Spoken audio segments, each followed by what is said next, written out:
So you can actually feel that, and then I can do like low register shakes because of that. You know. This is Tony Prisk, second trumpet with the Philadelphia Orchestra. I had the opportunity to interview Tony on my podcast, and we had a great conversation about his path to becoming a member of one of the best orchestras in the world, how to be more successful on auditions, and more. One of the topics I was most excited to talk to him about was how to develop a great low register. As a second trumpet player in an orchestra, Tony has to have a reliable low register in order to be able to be successful in his job. We started our conversation with me asking, why do you think so many players struggle with the low register? I think because there's that gap between, you got the fifth, between the low C and the G. You've got that wider partial. And as soon as, you have a student, especially beginners, go from that middle G down to the low C, it's like, well, how do I get that low C out? You open your mouth, or you move your embouchure down and until the note comes out, and so everybody's like, oh, I got to open up. Everybody tells you open up. And I think that's the crux of the problem. Is like people are opening up too much for the low register, and then you get flat notes, you get dull notes. You have a very hard time articulating the note with any brilliance at all. I can remember being in grad school and really working to develop my low register and realizing that I was guilty of the very thing Tony just described. I find it really interesting that many of us have a similar but yet misguided approach to the low register, and I wanted to see if Tony knew why. And it's really a sound concept, first of all, like to not try to sound like a trombone player or a low horn player on the trumpet. It's got to be a trumpet sound in the low register with brilliance and core. And if you, like you said, if you open up too much and everything sounds tubby and weird, then you can't really use it. What a lot of people do is they just drop their tongue so much, they open up their oral cavity so much that, of course the air slows and then you get a lower note.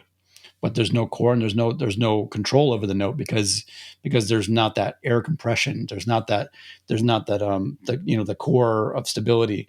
I really resonate with Tony's explanation here.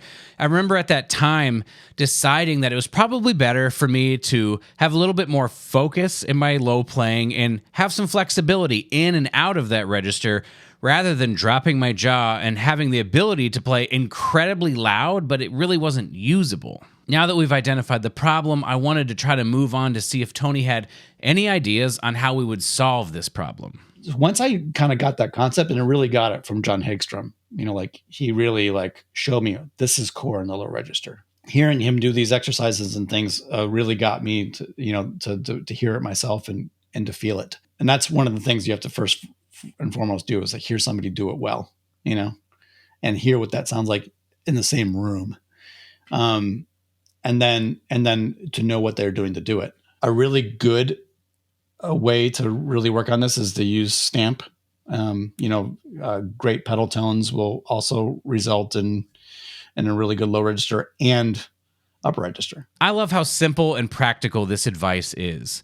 I'm sure Tony would agree that this is actually the recipe to getting better at any skill, having a teacher that can demonstrate it for you and kind of explain what's going on and then using some basic exercises to practice it. For those that may be searching on their own or who just want more information, I asked Tony if he could think of any drills or exercises that people could do that would help them quickly establish the right approach in the low register. One of the biggest concepts that I want to drive home is that when you have that balance correct on one note, I want you to bend from that one partial to the next partial. And I want that bend to be as loud as the note you were playing. And I want that bend to stay as loud as the note you were playing until the next note pops out. And I call those the pops, like when I'm doing lip slurs.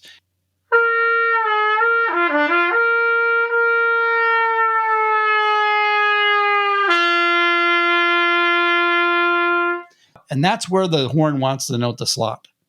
So you really hear that brilliance from the one note.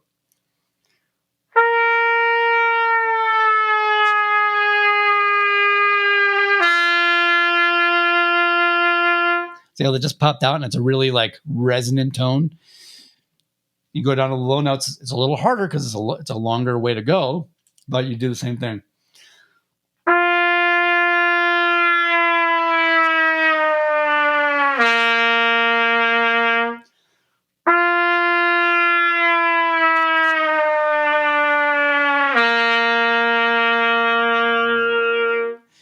So you're letting the horn show you where that note is, and you don't open up any more than you have to than to get that note out. When we were doing the interview and I was listening to him talk about this, my eyes kind of lit up and I got excited because it sounds a lot like he's talking about keeping your air forward when you're trying to approach the low register. And this is something I value quite a bit in my own playing and something I talk a lot about on this channel.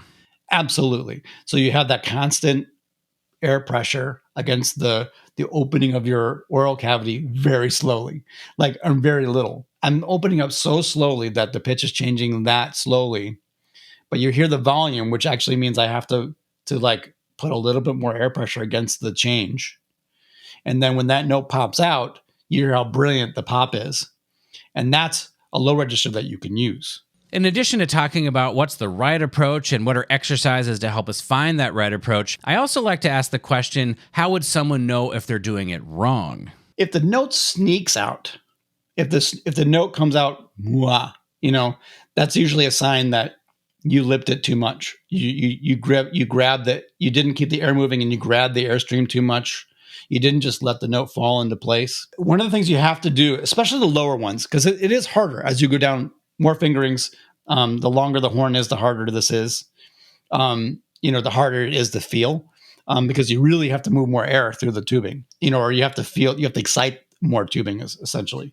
So, and it's way more out of tune. So, by the way, we're not thinking about intonation right now at all. We're thinking only about getting the brilliance and pops. We will fix the intonation once we get that. We got to get that first, though. If we don't play a centered sound, then we're just polishing a turd. Drills like what Tony is using to develop the low register are great. They're super important. But if we don't take the knowledge that we get from those drills and transfer it over to our regular trumpet playing, we're kind of missing the point of the drill. I think that when I go down,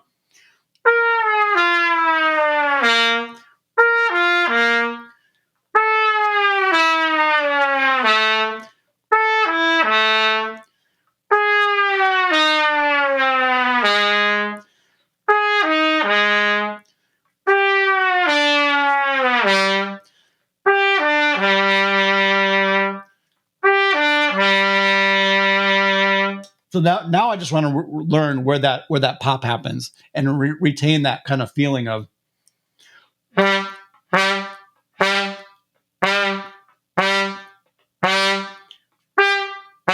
So when I start adding the tongue, the air is already there, and the center is already there. What's interesting to me about Tony's story is that he was able to be successful in auditions and be able to be a part of a major symphony orchestra in Houston while professing to not have the developed and reliable low register that he feels he has now. So I asked Tony, how can someone know that they're on the right path and that if they keep going, they will get there, even if things aren't quite yet what they want it to be? You want to know that okay, look, I'm doing this exercise correctly and I'm getting it, but I'm not getting in that every time I play yet, in context of music. But it'll come the more you incorporate it into your daily fundamental practice, and I think that's really important for me and for my students. It's like making sure that they know that a daily fundamental routine can show a lot more results because you're doing these exercises that that are weaknesses or that things that get you more centered or help you find a better tone and play more in tune on a daily basis. And you can kind of see that progress. And sometimes you don't even see the progress because people just start hearing the progress and saying, hey, that sounds great. Like, what have you been doing? And when I was in Houston, when I was trying to learn how to play low in a better way, I just incorporated these exercises into my daily fundamentals.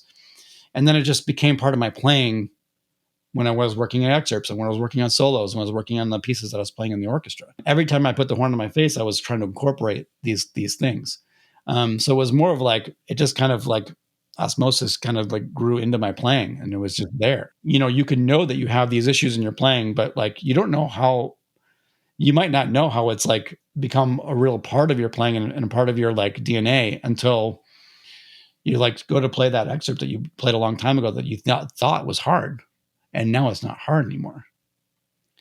You know, you go to play Carmen, and all the notes just feel easy and ringing. You know, or you go to play Dvorak 8, and the notes are just there. I guess it's just knowing that you're on the right path is probably the best mentality to have. You know.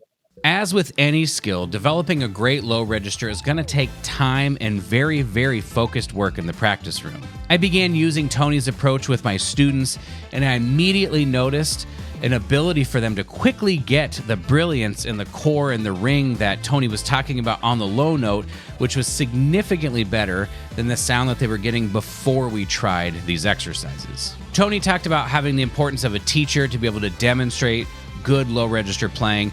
If you want to use my playing as a low register model, go ahead and click the link on the screen where I have a play along long tones video for you to check out. Thanks for watching. We'll see you in the next video.